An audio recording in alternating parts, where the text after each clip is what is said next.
आप सभी को जय मसीह की।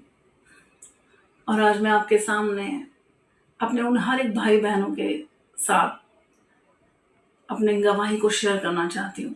मैं चाहती हूँ कि मेरी गवाही हर एक जन सुने, और जैसे परमेश्वर ने मेरे जीवन को बदला है, वैसे इस गवाही को सुनने वाले हर एक भाई बहन के जीवन बदलने पाए। मैं अपनी गवाही बताना चाहती हूँ कि मेरी मैरिज 2006 में हुई थी, और मैरिज के थोड़े दिन बाद मेरे पेट में दर्द होना शुरू हुआ, और अचानक बहुत ज़्यादा दर्द होता था। तो हम डॉक्टर के जाते थे, तो डॉक्टर सोचते थे कि ये एसिडिटी का पेन है, और वो इंजेक्शन दे देते थे। हमने सोचा ऐसी एसिडिटी का हो जाता होगा, तो बार बार थोड़े थोड़े दिन बाद अलग अलग हॉस्पिटल में मैं जाने लग गई। बहुत पेन होता था, डॉक्टर दवाई लिखते थे, वो थोड़ी देर के लिए ठीक हो जाता था। ऐसे ही चलता रहा, और मेरी लाइफ आगे बढ़ती गई पेन के साथ। और फिर धीरे धीरे एक दिन, थोड़े कुछ समय बाद, मेरा वो पेन इतना ज़्यादा बढ़ गया कि मुझे हॉस्पिटल में एडमिट कर दिया गया। और फिर उसके बाद मेरे सारे टेस्ट हुए।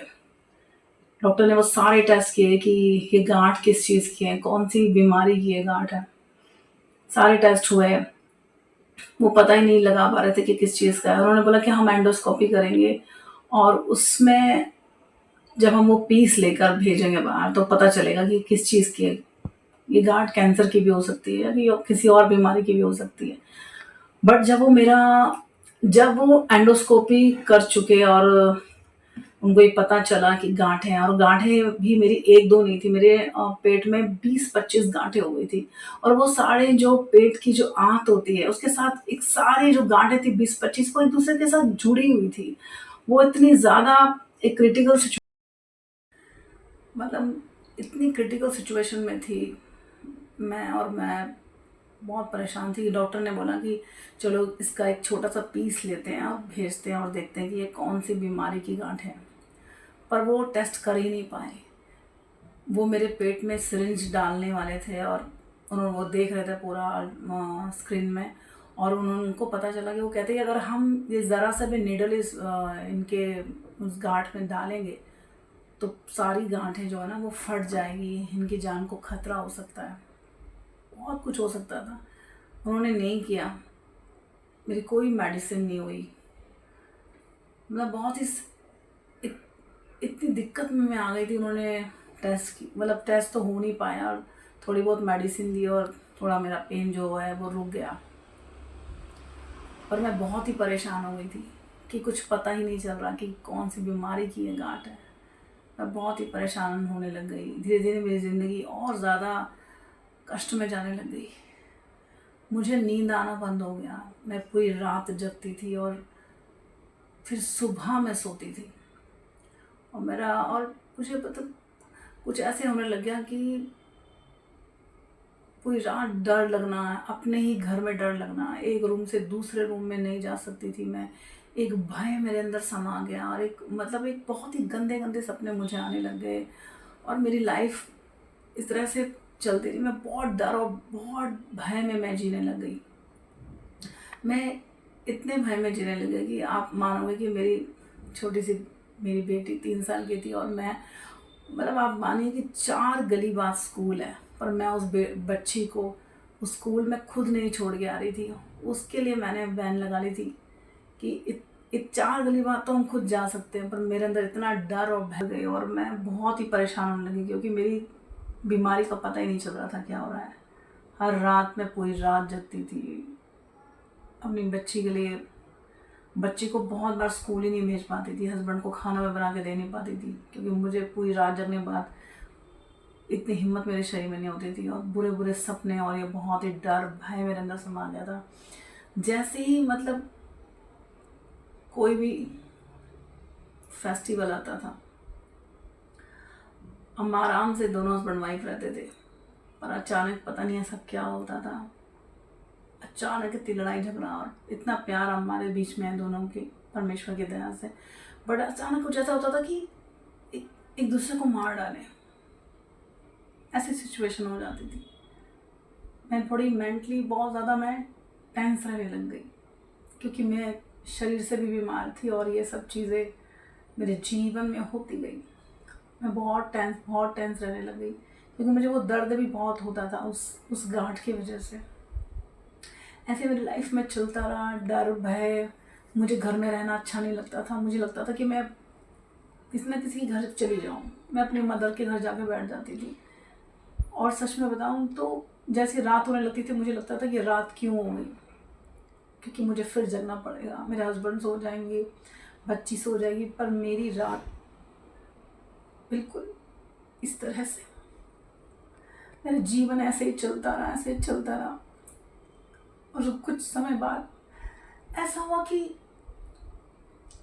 मैं किसी के डेथ पे गई, और वहाँ पर एक लेडी बैठी हुई थी, और वो जिसके घर में डेथ हुई थी, वो उन्हें सांत्वना दे रही थी कि प्रभु यीशु मसीह के बारे में बता रही थी, कि यीशु मसीह के बारे में। और वो बात मेरे हृदय में आ गई।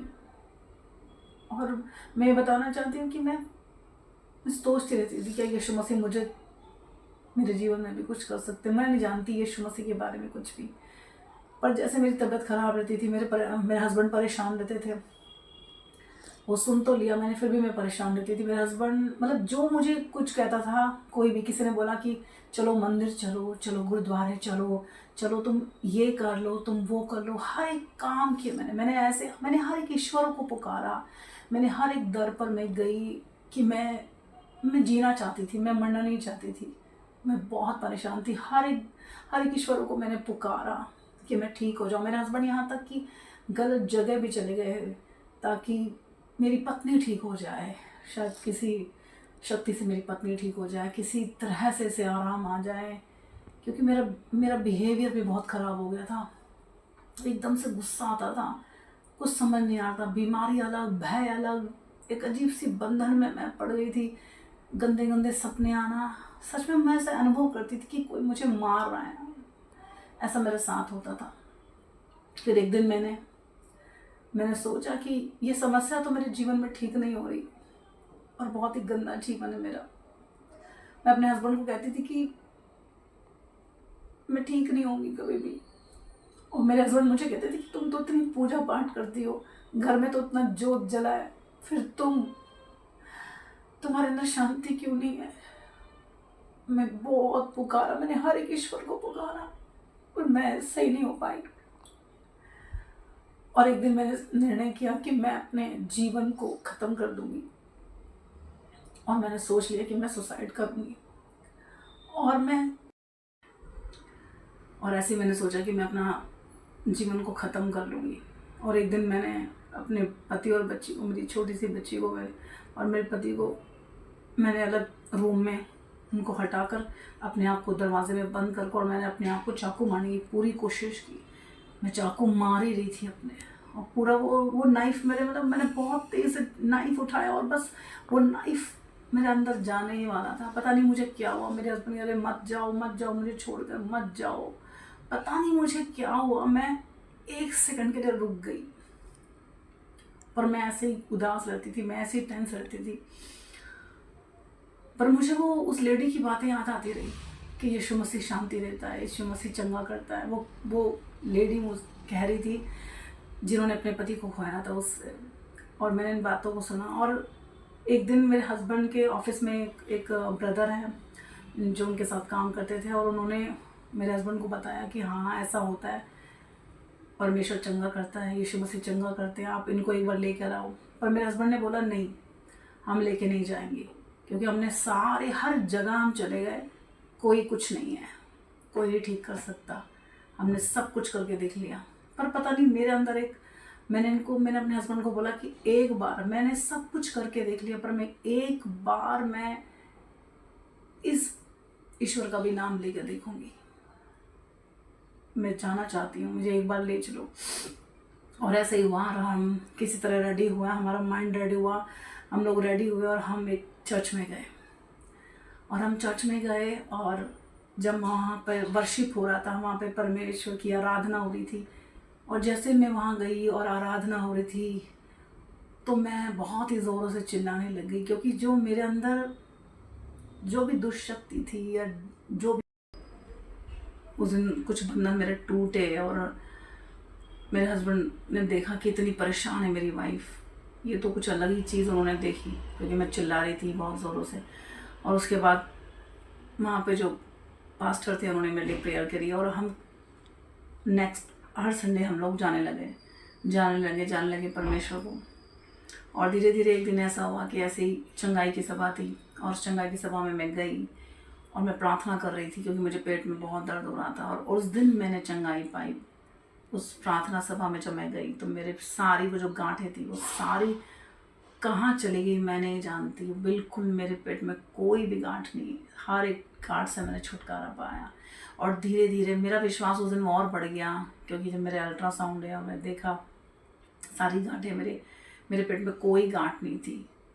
और उसके बाद हम धीरे धीरे परमेश्वर के भवन जाने लगे। मैंने प्रभु यीशु मसीह को अपना उद्धारकर्ता स्वीकार किया और मेरे हर एक बंधन टूटने लगे। ऐसा नहीं हुआ कि तुरंत हो गया, धीरे धीरे हुआ, उसको थोड़ा टाइम लगा, क्योंकि मैं परमेश्वर से प्रार्थना करने लगी, प्रभु के साथ उपस्थिति में बैठने लगी, मैं आराधना करने लगी, मैं वचन पढ़ने लगी, हर संडे चर्च जाने लगी। मेरा सारा छुटकारा हुआ और मैं बहुत ही धन्यवाद देती हूँ परमेश्वर का। उस दिन मेरा विश्वास बढ़ा। मेरे पति ने भी 6 महीने बाद परमेश्वर को स्वीकार किया। आज हम दोनों हस्बैंड वाइफ ने प्रभु यीशु मसीह को स्वीकार किया अपना सेवियर कर। और मैं बताना चाहती हूँ कि इतनी बंधनों में मैं थी, इतनी विपत्ति में, इतने कष्टों में मैं थी, परमेश्वर ने मुझे छुटकारा दिया। मुझे किसी ने छुटकारा नहीं दिया। और मैं आज यही बताना चाहती हूँ, आज मेरी गवाही को सुनने वाले हर एक भाई बहन को, अगर आप अपने जीवन को ख़त्म करना चाहते हैं, आप किसी ऐसी समस्या में आए, मैं बहुत मैं आप लोगों को यही एक संदेश देना चाहती हूँ कि आज जो कोई भी अपने जीवन को ख़त्म करना चाहता है, जो हार चुका है, जो सोच रहा है कि मैं क्या करूँ, उनका कोई बीमारी का कोई भी छुटकारा नहीं हो रहा है, या आप ऐसी समस्या में जिसको आप अपना जीवन को ख़त्म करना चाहते हैं, मैं आपसे यही कहूँगी कि एक बार उस यीशु नाम को पुकारिए। मेरे जीवन को परमेश्वर ने बचाया। अगर मैं सुसाइड कर चुकी होती तो मेरे बच्चे और मेरे पति को कौन देखता, मेरा लाइफ ख़त्म हो जाता। मैं आपसे यही कहूँगी कि एक बार उस यीशु नाम को पुकारे, एक बार उस यीशु मसीह को नाम को पुकारे, और वो परमेश्वर आपको भी छुटकारा देगा, जैसे उसने मेरे जीवन में किया, आपके जीवन में भी करेगा। इस सुंदर गवाही के लिए परमेश्वर का धन्यवाद हो। आप सभी को जय मसीह।